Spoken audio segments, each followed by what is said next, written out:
आप इस समाज के चौथे स्तंभ कहे जाते हो। चौथे स्तंभ कहने का मतलब यह है कि आप एक मजबूत पिलर हो। चार में से कोई एक पिलर गिर जाए तो सारा भवन गिर जाता है।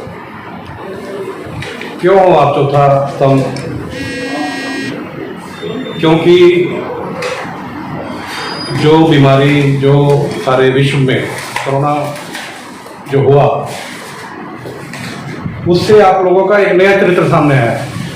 पत्रकारिता तो बहुत देर से चल रही है और सभी लोग भलीभांति प्रकार से जानते भी हैं, परंतु जो समाज के ऊपर एक आपदा आ जाती है, उस समय जो व्यक्ति आगे आता है वो अपने आप में तब पता लगता है कि मैं कहाँ खड़ा हूँ और ये पत्रकार भाई कहाँ खड़े थे। जब सारी दुनिया अपने घर में बैठी थी, कोई भी बाहर निकलने से डरता था और किसी के भी संपर्क में नहीं आना चाहता था, क्योंकि उस वक्त 2 साल पीछे अगर आप चले जाए तो उस वक्त यही भय था कि किसी से मैं मिलूंगा तो मुझे भी ये बीमारी ग्रस्त हो जाएगी, और ये भी नहीं पता था कि इसका इलाज क्या है। तब आप भाइयों ने फ्रंट लाइन पे खड़े होकर जो अपनी इलेक्ट्रॉनिक मीडिया है या इलेक्ट्रिक मीडिया है या प्रिंट मीडिया है, उसे जिस तरीके से मानवता की सेवा की वो काबिल तारीफ है। आप डॉक्टरों से कम नहीं थे। डॉक्टर अगर अंदर हॉस्पिटल के अंदर इलाज कर रहा था तो आप बाहर से उन मरीजों को लेके हॉस्पिटल पहुंच रहे थे, जिसको व्यक्ति मिलना भी नहीं चाहता था। आप लोगों ने वो काम किया। और जितनी भी धार्मिक सामाजिक संस्थाएं थी, उन्होंने भी बढ़ चढ़ कर हिस्सा लिया। तो पता लगा कि इतनी संस्थाएं हमारे शहर में हैं। जो व्यक्ति अनाज से, क्योंकि सभी के काम बंद हो गए थे, रोजमर्रा मजदूरी करने वाला व्यक्ति भी जो 200 रुपये रोज दिहाड़ी करता है, 250 रुपये की दिहाड़ी करता है, तब उसका घर का गुजारा चलता है, तो वो सामाजिक और धार्मिक संस्थाएं सारी आगे आई और उनके घर में राशन पहुंचाया। मुझे भी इसमें कुछ सहयोग करने का मौका मिला, पर हमारा जो सहयोग है वो बड़ा ही छोटा है, परंतु आप लोगों ने जो करके दिखाया वो वाकई ही काबिल तारीफ है। एक बार जोरदार ताड़ियां आपका अपने लिए।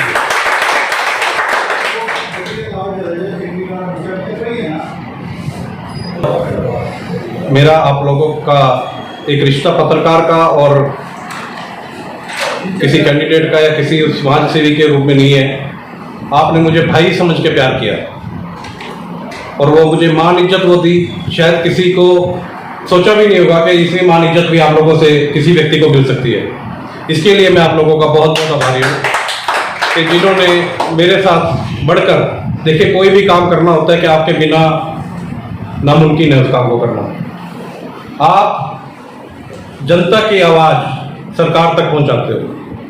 कोई परेशान है व्यक्ति, उसको न्याय नहीं मिल रहा, और कोई व्यक्ति 100 चक्कर काटता है कहीं अपने काम के लिए, आप उसकी आवाज को बुलंद करते हो, अपनी कलम का आप वहां पे दिखाते हो, और किस तरीके से वो आदमी फिर किसी भी उससे परेशान होता है तो आप उसको न्याय दिलवाते हो। ये बहुत बड़ा काम जो आप करते हो, और इसी वजह से आज हमारा भारतवर्ष जो है वो जिंदा है। गरीब की तभी सुनवाई हो रही है। एक बात मैं जरूर करना चाहूंगा इस मंच से कि अभी पिछले कुछ सालों से एक बहुत ही नसूर बनकर हमारे समाज को खा रहा है जातिवाद। आप सभी भाई यहाँ पे पढ़े लिखे हो, सब कुछ भलीभांति प्रकार से जानते हो। मैं आपसे ही एक बात पूछना चाहूंगा कि पहले तो बच्चे घर में हुआ करते थे, दाई आके कर जाया करती थी, परंतु आजकल सभी बच्चे तकरीबन 80% 90% सर्जेरियन हो रहे हैं और हॉस्पिटल में होते हैं।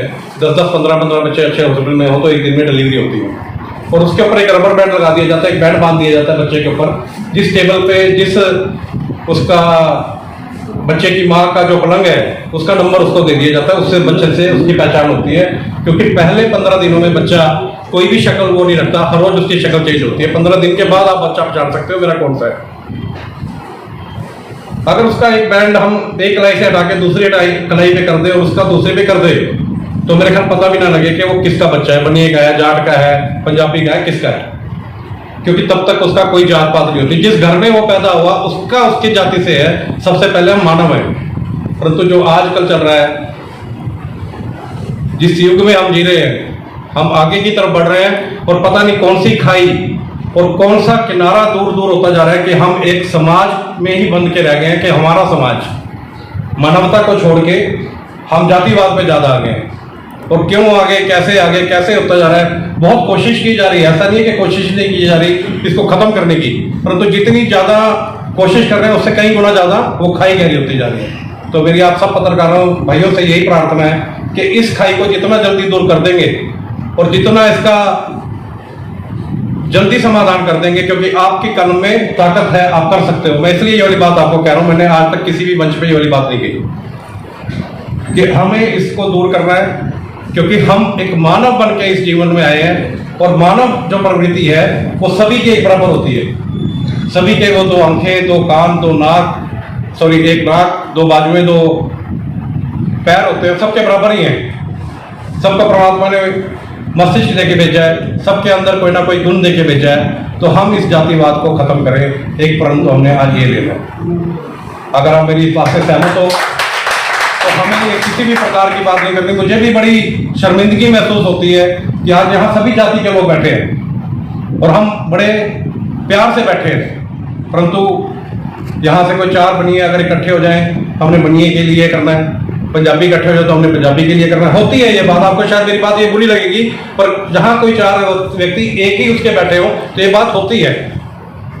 तो मुझे तो ये बात बहुत बुरी लगती है, जो मेरी पर्सनल अगर आपने तो मुझे बहुत बुरी लगती है और अंदर तक चुभती है कि हम एक जब इकट्ठे बैठे होते हैं कोई और बात करते हैं और जब एक समाज के लोग अलग बैठे होते हैं तो कुछ और बात करते हैं। क्यों है ऐसा? क्या चीज ऐसी होगी कि जिसको हमारे दिमागों में इतना ज्यादा डाल दिया गया? हम ही लोग डालने वाले हैं, हम ही लोग इसको दूर करने वाले भी हैं। तो मेरा यही एक आपसे निवेदन है कि इस चीज को हम जितना जल्दी इससे दूर कर देंगे तो उतना ज़्यादा अच्छा रहेगा, क्योंकि ये समाज के लिए भी अच्छा है और सबके लिए भी अच्छा है। पहले तो हम जॉइंट फैमिली में होते थे, 10-10, 12-12 बंदे होते थे, 4-5 बच्चे भी हो गए तो पलने का पता भी नहीं होता था। आज वो सीमित परिवार हो गया है, 4 आदमियों का परिवार हो गया है, 2 बच्चे, 1 पति पत्नी और 1 बंदा कमाने वाला। उसमें से वो भी अगर चला जाए तो वो परिवार ही बिखर जाता है। अब उसको समाज के नाम पे और ना बिखरे। तो मेरी आपसे यही है, आपने मेरी बात बड़े ध्यान से सुनी, इसके लिए मैं शुक्रगुजार हूँ और उत्तरी हरियाणा प्रेस एसोसिएशन का हार्दिक अभिनंदन करता हूँ, प्रधान जी का अभिनंदन करता हूँ कि जिन्होंने मुझे यहाँ बुलाया और आपसे रूबरू कराया। बहुत बहुत धन्यवाद।